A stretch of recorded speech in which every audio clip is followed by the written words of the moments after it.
Hi வணக்கம் எல்லாத்துக்கும் வணக்கங்க. நல்லா இருக்கீங்களா? நான் நல்லா இருக்கிறேன். நீங்களும் நல்லா இருக்கணும். சிவபெருமான மனசார வேண்டிக்கிறேன். ஒரு சின்ன இம்பார்ட்டன்ட்டான இதுக்கு கொஸ்டின் இது. நான் கேட்கிறேன். கமெண்ட் போடுங்க எல்லாருமே ப்ளீஸ். யாரெல்லாம் பார்க்குறீங்களோ அவங்க தயவு செஞ்சு கமெண்ட்ல எனக்கு தெரியப்படுத்துங்க.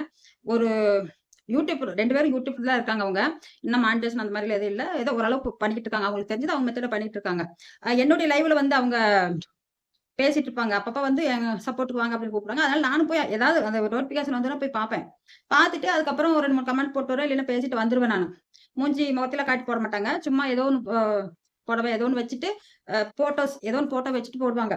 அந்த மாரி இருக்கிறப்ப அவங்க பேர் சொல்ல நான் விரும்பல. இந்த வீடியோ சப்போஸ் நீங்க பார்த்தீங்கன்னா புரிஞ்சுக்குங்க. நான் வந்து உங்கள ஹர்ட் பண்ணணும் அப்படின்னோ, இல்ல உங்கள மன உளைச்சல் ஆக்குறக்கோ அந்த மாரி நான் வீடியோ எடுத்து நான் போடல. என்ன அப்படின்னா, ஐ லவ் யூ மாமா. ஒரு ஒரு 60 வயசுடைய அம்மா, ஒரு சின்ன பையன். ஒரு 25, 27 இருக்கும். 25 அப்படி இருக்கும். அவங்கள போய் லைவ்ல போய் ஒரு கமெண்ட் போடுறது வந்து சீரியஸா சொல்றது வேற. இது வந்து காமெடியா எடுத்துக்கிறது வேற.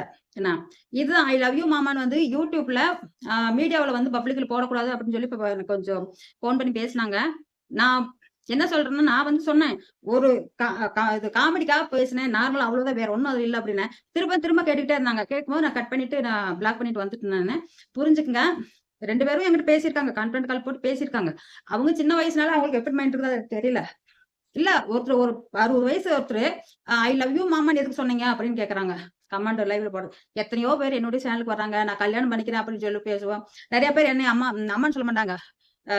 பியூட்டி நல்லா சூப்பரா இருக்கிறீங்க, அழகா இருக்கிறீங்க. நான் உங்கள கல்யாணம் பண்ணிக்கிறேன். எத்தனையோ பேர் சொல்லி போடுவாங்க. சரிப்பா கல்யாணம் பண்ணிக்கலாம். எங்கெங்க போலாம் வரலாம் அப்படின்ட்டு மாரி நான் ஜாலியா ஃபன்னுக்காக பேசிட்டு இருப்போம். காமெடிக்காக. பர்பிள் கலர் சைக்கிள்ல போலாம், இல்லன்னா பஸ்ல போலாம், இல்லன்னா ஃப்ளைட்ல போலாம். இந்த மாரி நாங்க சொல்லி பேசிட்டு இருப்போம்.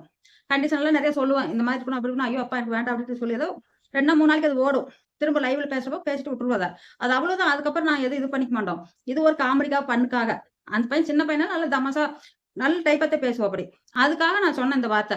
அது சொன்னதுக்கு அவங்களுக்கு அவ்வளோ கோவம் வந்து, அவ்வளோ இது வந்து எடிட் வந்து பண்ணிட்டு, இப்போ ஒரு 4, 5 நாளைக்கு மேல இருக்கும். இப்ப வந்து எதுக்காக அத சொன்னீங்க? லைவ் வலைதளத்துல வந்து மீடியாவுல வந்து எதுக்காக ஐ லவ் யூ மாமான்னு சொன்னீங்க? 2, 3 டைம் சொல்லிட்டேன். நான் தான் காமெடிக்காக சொன்னேன்ப்பா. வேற எதுவும் இல்ல எனக்கு. அப்படின்னா ஃபோன் நம்பர் என்கிட்ட இருக்குது. நீங்க எதுக்கு இத சொன்னீங்க? என்னென்னமோ பேசுறாங்க. எனக்கு முடியல அதுக்கு மேல. இதான் அந்த பொண்ணையும் அவங்களையும் கான்ஃபரன்ஸ் கால் போட்டு பேசிட்டு என்ன கேட்கறாங்க. அந்த பொண்ணு சைலண்டா கேட்டுட்டு இருக்குது. அந்த பொண்ணு அந்த எனக்கு மட்டும் தான் அந்த மாமா யாருக்கும் இல்ல. தமாஷுக்கு கூட சொல்லக்கூடாது. காமெடி கூட என்னுடைய மாமான்னு சொல்லக்கூடாது அப்படின்னு அன்னைக்கே சொல்லுச்சு. நான் சொன்னேன், "இல்லப்பா வேற ஒண்ணும் இல்ல. நான் இதுக்காக தான் சொன்னேன். சும்மா காமெடிக்கா ஃபன்க்காக சொன்னேன். வேற எதுவும் இல்ல" அப்படின்னேன். திரும்ப திரும்ப கேட்க மாட்டேங்கிறாங்க. அது அப்படியே தான் போயிட்டு இருக்குது. என்னப்பா இது நடக்குது உலகத்துல? இப்போ சொல்றேன் தம்பி. நான் ஃபன்னுக்காக, காமெடிக்காக மட்டும் தான் ரொம்ப நாள் நோட்டிஃபிகேஷன் வராது ரொம்ப. எப்பாவது ஒரு டைம் வரும். அன்னைக்கு 4 நாள் ஆயிடுச்சு. அந்த பசங்க நல்லா தான் பேசுனாங்க ஃபோன்ல. 2 பேரும் ஜாலியா பேசிக்கிட்டு தான் பண்ணாங்க. அதுக்கப்புறம் இப்படின்னு சொன்னோம் இந்த ஒரு சின்ன ஒரு கமெண்ட்க்கு இப்ப அது பாருங்க அந்த பொண்ணு வந்து அத எப்படி அப்படி சொல்லலாம்? அத எப்படி அப்படி சொல்லலாம்ன்னு அன்னைக்கே சண்டை போட்டுக்கிட்டு இருக்க மாட்டேங்குது. அது இப்ப கால் பண்ணி என்கிட்ட கேட்கறாங்க. கான்ஃபரன்ஸ் கால் போட்டு. நான் பிளாக் பண்ணிட்டு வந்துட்டேன். இது இதுல ஏதாவது தப்பா இருக்குதா? ஒருத்தர் லைவ் போடுறாங்க. அவங்க லவ் பண்ணிட்டு இருக்காங்க 2 பேரும். அது ஓகே. உங்க விருப்பம். அது உங்க இஷ்டம். நான் வந்து அதுல குறுக்கிடுறதுல இது இல்ல. ஆனா, நான் என்ன சொன்னா கரெக்ட்டா இருந்துக்கோங்க, அன்பா இருந்துக்குங்க. நல்ல முறை சேமிச்சு வைக்கணும் காசுல. இந்த மாரி சொல்லி அட்வைஸ் அன்னைக்கு 2 பேத்துக்கு சொன்னேன். அது அவங்க இஷ்டம். கேட்கறதும் கேட்காம போறதும் அவங்க இஷ்டம். இல்ல 60 வயசுல 60 வயசுக்கு அப்புறம் இப்படி ஏன் சொன்னீங்க? நான் சொல்றேன்ல, காமெடிக்காக சொன்னேன், ஒரு ஃபன்னுக்காக சொன்னேன் அப்படின்ட்டு. புரிஞ்சுக்குங்க. உங்கள நான் எந்த விதத்துல நான் வந்து கெடுக்கணுமோ, இல்ல ஏதாவது பண்ணணுமோ நான் சொல்லல. லாஸ்ட் எனக்கு கோவம் வந்துருச்சு. சொல்ல சொல்ல கேட்காம திரும்ப திரும்ப அதே வார்த்தை கேட்கும்போது எனக்கு கோவம் வந்து நான் வெளிய வந்துட்டு நான் கட் பண்ணிட்டு, அந்த மாரி யோசிச்சுட்டு இருக்க வேண்டாம். சரியா? ஒரு லைஃப்ல ஹஸ்பண்ட் அண்ட் ஒய்ஃப் இருந்தாலுமே சில தவறுகள் நடந்துருது. எத்தனையோ கேஸ் எத்தனையோ பார்க்குறோம். கணவன் வந்து வேற ஒரு ஒய்ஃப் கிட்ட போய்க்கிறாங்க. இல்ல மனைவி வந்து வேற ஒருத்தர தேடி போறாங்க. அது தெரிஞ்சு பிரச்சனையாக்கி எதுலயோ போய் முடியுது. அது மொபைல் ஆன் பண்ணி யூடியூப் ஆன் பண்ணா அந்த நியூஸ் தான் வந்துகிட்டே இருக்குது. இதுல நான் கமெண்ட் போட்டதுக்கு வந்து இப்படி கேட்கறேன்னு எனக்கு புரியல. சரி உங்களுக்கு அதுக்கு மேல ஆக்ஷன் எடுக்க முடியுதுன்னா, அந்த கமெண்ட் அப்படியே எடுத்துட்டு ஷார்ட் ஸ்கிரீன் எடுத்து வச்சுட்டு கொண்டு கம்ப்ளைண்ட் குடுங்க. சரியா? உங்களுக்கு அதுதான் சொல்லிட்டேன். நான் வந்து இந்த மாரி கேஷுவலா ஒரு சின்ன ஒரு என் பொண்ண விட சின்ன பையன். ம். பாட்டி மாரி நானு. சொல்லப்போனா ஒரு பாட்டி மாரி தான் அவங்க 2 பேத்துக்குமே. அந்த இதுல சொன்னா அவங்களுக்கு என்ன? இதுல வந்து தப்பு இருக்குது. ஐ லவ் யூ மாமான்னு சொன்னது தப்பா?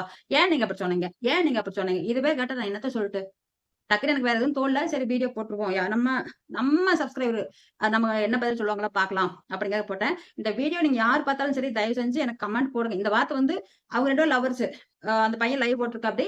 அவங்க அந்த லவ் பண்ற பொண்ணும் லைன்ல இருக்குது. நானும் போய் இந்த மாரி சொன்னது. ஃபர்ஸ்ட் ஒரு கமெண்ட் போட்டேன். ஏதோ படிச்சாங்க. படிச்சுட்டு அ ரொம்ப நாளா வரல. லட்சுமி அக்கான்னு சொல்லிட்டு இருந்தாப்டி என்னைய. நான் பொதுவா வந்து லட்சுமின்னு கூப்பிட்டா எனக்கு பிடிக்காது. செல்வலட்சுமின்னு அந்த மாரி கூப்பிட்டா பிடிக்கும். இல்ல செல்வின்னு கூப்பிட்டா பிடிக்கும். அது சொன்னேன். அத பேசிக்கிட்டு இருந்துட்டு இத போட்டேன். அதுதான் உடனே போட்டதே வந்துருச்சு. ஐ லவ் யூ மாமா. என்னடா கொடுமையா இருக்குது காலம். இப்படி எல்லாமா நடக்குது. நான் இன்னைக்கு தான் வித்தியாசம் வித்தியாசம் இந்த 60 வயசுல கூட இன்னும் புரிதல் வருது எனக்கு. இத மாரி புரிஞ்சுக்கோ. மக்கள்லாம் வந்து அந்த மிருகங்களாட்டம் நல்ல மனசு படைச்சவங்க இல்ல. அத வந்து தப்பான கோணத்துல எடுத்தீங்கன்னா தப்பா தான் தெரியும். இல்ல நல்ல நீங்க பாக்குற கண்ணு வித்தியாசத்துல தான் இருக்குது. நம்ம எந்த எந்த கோணத்துல பாக்குறோமோ அதுதான் கரெக்ட்டா இருக்கும். நீங்க இப்படி போய் இதுக்காக போய் அ என்ன சொல்றதுக்கு? ஏன்னு கேட்டா நான் என்ன பதில் சொல்ட்டு? நான் ஆக்சுவலா போட்டது அதுதான். நான் மறக்கலையே போடலன்னு சொல்லி மறக்கலையே. கம்ப்ளைண்ட் குடுத்தா குடுங்க கொண்டு போய் சரிங்களா? ஆனா இப்படி புரிதல் இப்படி தப்பா புரிஞ்சுக்கிறத உங்களை தான் நான் இதான் ஃபர்ஸ்ட் டைம் பாக்குறேன். பரவால்ல. என்ன பார்த்து புரிஞ்சுக்கங்க. நன்றி, வணக்கம்.